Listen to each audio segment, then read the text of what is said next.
I think we should be able to catch one right around here. Wait, I got one. There he is. Oh, Jesus. He is huge. Oh, man. I got one. Oh, look at that. Psych. Guys, welcome back to Mark Fisher Outdoors, everybody. Guys, I was psyching you out because today we're going to talk about who puts more line twist into their line. Is it the lures or the anglers? And what I just did there is a demonstration of how you can put way too much line twist in your line. And we're going to talk about that. We're going to go in the barn and I'm going to show you just how much line twist I put in my line doing this little demonstration. Guys, we'll be back right after this.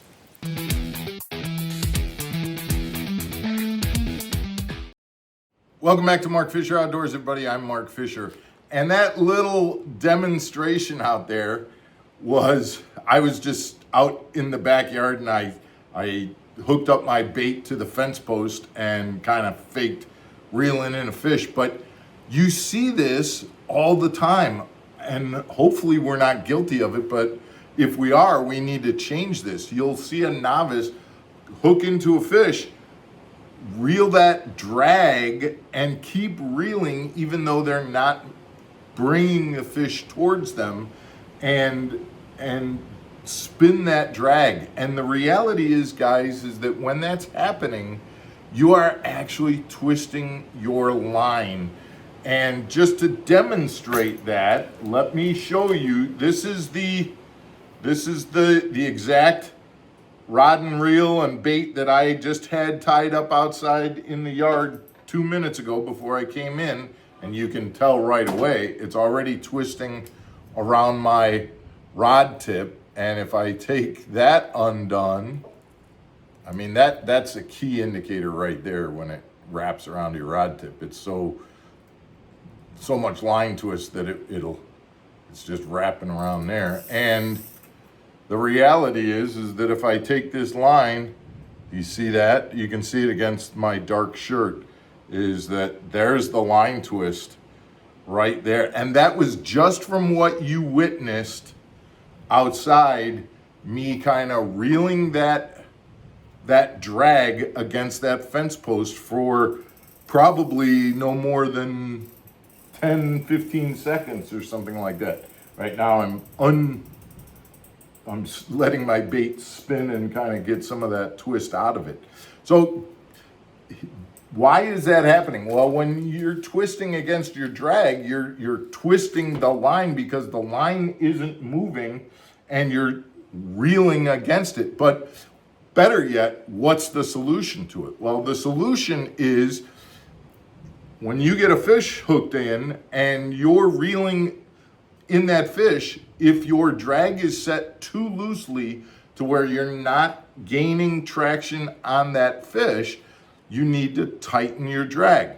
On the other hand, you don't want your drag so tight that the fish cannot pull and use the bend of your rod as kind of a shock absorber against that. So if you start to feel that you're reeling and drag is being pulled out, the answer is just stop reeling.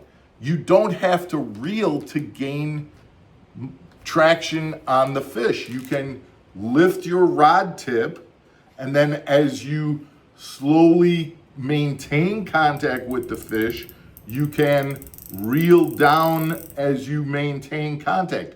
If you're maintaining contact while you're reeling down and you're pointing the rod tip back towards the fish, I'm not saying directly at the fish, but you're bringing that rod tip down closer to the fish, and you're reeling and you're not still tearing out drag, now you're not twisting up your line. So now you've got your rod tip pointing a little bit more in the fish's direction rather than up, and you can again lift back gently, start to bring the fish closer to you and be reeling. And you can start to reel, and basically the bottom line is, if you're reeling and you're hearing the drag spin, stop reeling. Use your rod to start to move the fish. But there isn't any reason to not let the fish. I mean, obviously you want to keep the fish away from getting into brush piles, getting into deep weeds and things like that, so you can use your rod to maneuver the fish. Because quite honestly, as you're spinning that handle and you're hearing that drag spin, you're not doing anything anyway. You are absolutely not being effective in moving that fish.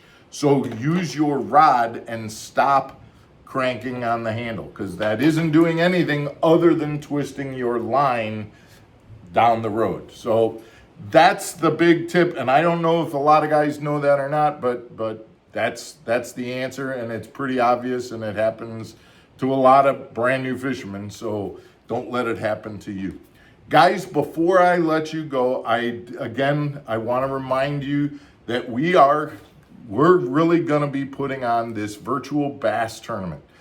And all the details for that are going to be coming up this Friday. So we're going to put out a video to give you all the details. But if you'd like to know more about what we're thinking, please go back and check out the video that we did last Friday. I'll put a link to it in this description of this video. Go back and check that out and send me your comments if you think you would be interested in this virtual bass tournament. We would love to have you participate.